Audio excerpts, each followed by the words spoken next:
I have been asked this question several times. How can I consistently earn money from home without any kind of investment? Ma'am, I know multiple skills, पर फिर भी I cannot manage a constant monthly income. कभी clients मिलते हैं, कभी नहीं, कभी बहुत कम मिलते हैं तो कभी ज़्यादा. The process is not at all constant. The process of earning money online from home is not at all constant. आज के इस वीडियो में I will tell you how can you earn money online from home without any investment constantly. There are some strategies, there are some approaches that you need to follow. तो video को and तक ज़रूर देखना, but उससे पहले अगर तुम्हें इस टॉपिक में इंटरेस्ट है तो वीडियो को लाइक करना मत भूलना और चैनल को सब्सक्राइब करना तो एकदम भी मत भूलना.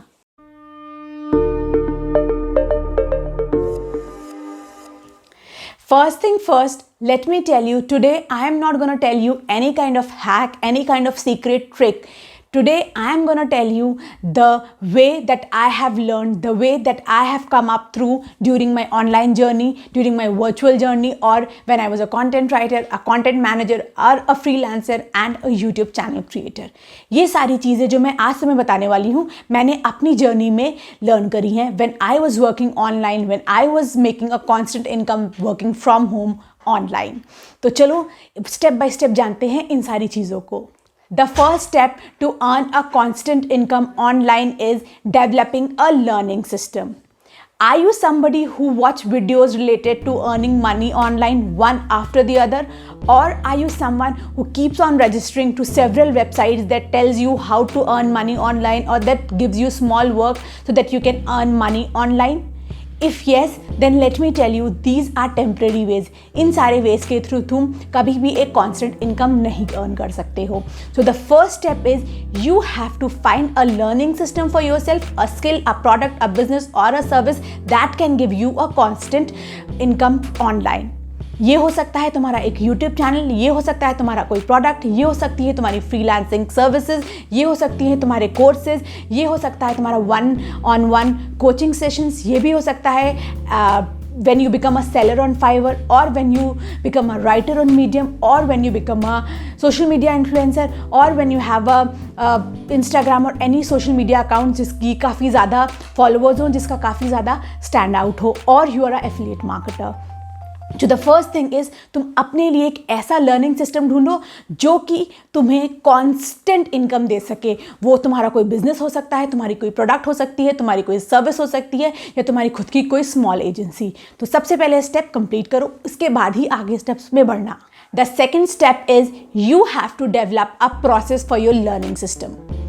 अगर मैं अपनी बात करूँ, मैंने अपने YouTube चैनल के लिए एक ट्राइपॉड खरीद रखा है, एक लाइट खरीद रखी है, एक जगह है, एक चेयर है, कुछ रिकॉर्डिंग डेज है जब मुझे रिकॉर्ड करना होता है. सेम वे मेरे फ्रीलांसिंग वर्क के लिए मैंने एक वर्क स्टेशन बना रखा है जहाँ पे मुझे बैठ के काम करना होता है. उसके अलावा मेरा कुछ एक वर्क स्केड्यूल है. मैं 2 आवर्स सुबह वर्क करती हूँ, मैं 2 आवर्स शाम वर्क करती हूँ, कभी कभार बीच में भी करती हूँ. So that is the process where I learn online. That is my system that I follow from Monday to Friday. So for a beginner or for anybody who wants to work from home and earn money online consistently, it is very, very important that person should have a process of learning system, or a process or a system that the person has to carry out on a regular basis from Monday to Friday, or कुछ भी ऐसे दिन जब तुम work करते हो. As a beginner, I would suggest you, सबसे पहले you find out your learning system, find out what all you have to learn, how much you have to learn, and then what all things you have to learn. Secondly, find out from where you have to learn, whether you will buy courses, whether you will learn from websites, whether you will learn from apps, whether you will download softwares, or whether you will learn from any particular YouTube creators. List down the things जहाँ से तुम्हें learning करनी है. वो सारी चीज़ें पहले ही plan कर लो कि तुम्हें कहाँ से क्या क्या लर्न करना है और कितने दिनों में लर्न करना है. उसके बाद what you have to do is you have to find a no distraction zone, a schedule. जब तुम्हें लर्निंग करनी होगी, you have to make sure तुम उस schedule को constantly follow करो और सेम टाइम पे सेम जगह पे no distraction zone में लर्निंग करना शुरू करो. अगर एक ये प्रोसेस होगा तो I can definitely write and give you, जो तुम्हारा लर्निंग होगा वो काफ़ी ज़्यादा बेहतर होगा और तुम्हारे जो स्किल डेवलपमेंट होगा, जो तुम्हारा स्किल एनहांसमेंट होगा वो बहुत जल्दी होगा और बहुत अच्छे से होगा. अब तुमने ये दोनों चीज़ें कर ली, let's move on to the third step कि तुम्हें थर्ड स्टेप में क्या करना है। In the third step you have to challenge yourself. You have to accept challenges or you have to create new challenges for yourself. Suppose अगर मैं example लेती हूँ कि तुम कंटेंट राइटिंग सीखना चाहते हो, तो you have to challenge yourself कि तुम डेली मंडे टू फ्राइडे तक कोशिश करोगे कि एक आर्टिकल 500 वर्ड्स का ज़रूर से ज़रूर रखो। उसके अलावा you have to challenge yourself कि 30 डेज तक 1 या 2 ब्लॉग मैं डेली बेसिस पे पढ़ूंगा या पढ़ूंगी। This will develop a system, this will develop a learning. Here you are challenging yourself to learn better and to learn faster. जैसे कि अभी मैं अपने आप को चैलेंज करना चाहती हूँ कि daily for 30 days I will make 1 video for sure.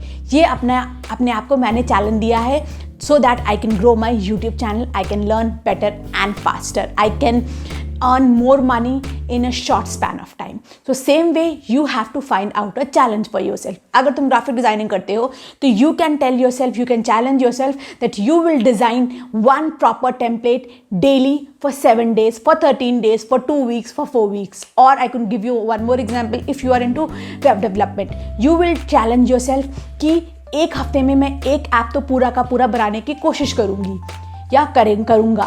उसके अलावा अगर तुम वेबसाइट बनाते हो, कोडिंग करते हो, यू कैन चैलेंज योरसेल्फ कि 1 वीक में तुम 2 वेबसाइट तो बनाओगे एंड टू एंड।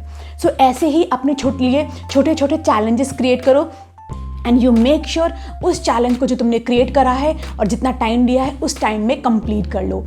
इसके 2 बेनिफिट्स होंगे। सबसे पहला बेनिफिट, तुम्हारा जो लर्निंग प्रोसेस है वो बहुत फास्टर हो जाएगा।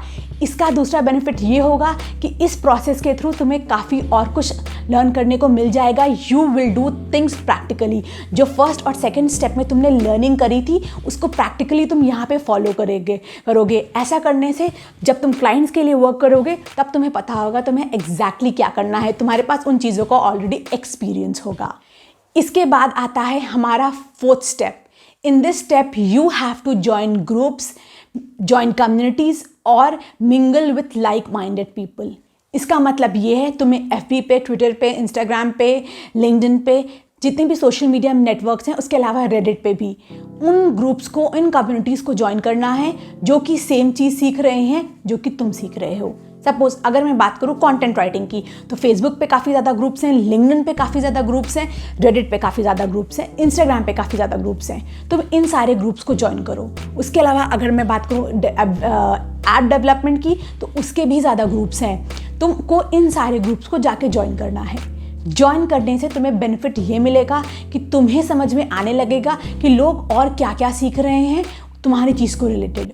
अब ऐसा हो सकता है उन ग्रुप्स पे जो तुम्हारे फेलो कम्युनिटी मेंबर्स हैं कुछ ऐसी क्वेरीज पोस्ट करें या कुछ ऐसे सॉल्यूशंस बताएं या कुछ ऐसे इंटरेस्टिंग आइडियाज़ लेकर आएँ जो तुम्हारे दिमाग में नहीं चल रहे होंगे, बट वो लेकर आए हैं तो तुम उनकी चीज़ें भी सीख सकते हो। इसके अलावा अगर तुम्हें कोई डाउट है, कोई क्वेरी है, तुम इन सारे ग्रुप्स पे पोस्ट करके उसका सोल्यूशन ढूंढ सकते हो। ये एक प्रोसेस है, ये एक स्टेप है जब तुम कुछ भी सीखोगे ऑनलाइन और तुम कुछ भी स्किल सीखोगे online to get a constant income online. अब इसके अलावा I would also suggest you कि अगर तुम्हारा कोई मेंटर है तो तुम उसको ज्वाइन कर लो। सपोज अगर मैं कंटेंट राइटिंग की बात करूं तो मैं कंटेंट राइटिंग की 1-on-1 मेंटरशिप प्रोवाइड करती हूं। मेंटरशिप इन द सेंस मैं एक कंसल्टेशन कॉल प्रोवाइड करती हूं 20 मिनट्स का, जो कि मोस्ट प्रॉब्ली 1 आवर तक स्ट्रेच हो ही जाता है। इस 1 आवर में what I do is I try to solve all your doubts. तो अगर तुम्हें कंटेंट राइटिंग के रिलेटेड कोई क्वेरी है तो you can book that call. उसको बुक करने के लिए तुम्हें मेरे यूट्यूब के ज्वाइन बटन पे जाना होगा, लेवल 3 ज्वाइन करना होगा। उसके अलावा अगर तुम कोई और स्किल सीख रहे हो तो I would highly recommend you to follow your mentors, to ask queries from your mentors और the experts in your field. अब आता है हमारा last step, that is actually earning online. अब तुमने सब कुछ सीख लिया, सब कुछ तुम्हें पता है। अब इस स्टेप में directly you have to start pitching your clients, you have to market yourself and you have to start finding your own way out. अब ये हो सकता है कि तुम्हें इस स्टेप में क्लाइंट्स ढूंढने हो, इस स्टेप में तुम्हें अपने आप को मार्केट करना है, क्लाइंट ढूंढने हैं। तुम 2 महीने क्लाइंट ढूंढो, तुम्हें काफ़ी सारे क्लाइंट्स मिल जाएंगे और उन क्लाइंट से कोशिश ऐसी करना कि उनको ऐसा वर्क दो कि वो तुम्हारे परमानेंट क्लाइंट बन जाए। बट इस स्टेप में आने से पहले तुम्हें जो शुरू के 3 स्टेप हैं उस पर बहुत ज़्यादा फोकस करना है। अगर तुमने वो शुरू के 3 स्टेप्स को उतना पावरफुली, उतना स्ट्रैटेजिकली, उतना रिग्रेसली फॉलो नहीं करा तो I am very sure step 4 में आके तुम्हें ज़्यादा बेनिफिट्स नहीं मिलेंगे। तो इसीलिए I would suggest you, I would recommend you, जो मैंने सीखा है अपनी जर्नी में, कि अगर तुमने शुरू के 3 स्टेप्स नहीं करे और स्टेप 4 पे डायरेक्टली आ गए हो तो तुम्हें बहुत ज़्यादा मुश्किलें आएंगी। मुझे भी शुरू में मुश्किलें आई थी, तब मुझे समझ में आया कि ओके, इस वर्चुअल वर्ल्ड में सर्वाइव करने के लिए, कॉन्स्टेंट इनकम पाने के लिए हमें स्टेप बाय स्टेप जाना है। So I wish you all the best. I would highly request you और I would highly recommend you, तुम कुछ भी कह लो, अगर वर्क करना है ऑनलाइन फ्रॉम होम तो चारों स्टेप्स फॉलो करना, तभी कुछ मिल पाएगा। So with this I will end the video. I will meet you in my next one. Till then, bye bye.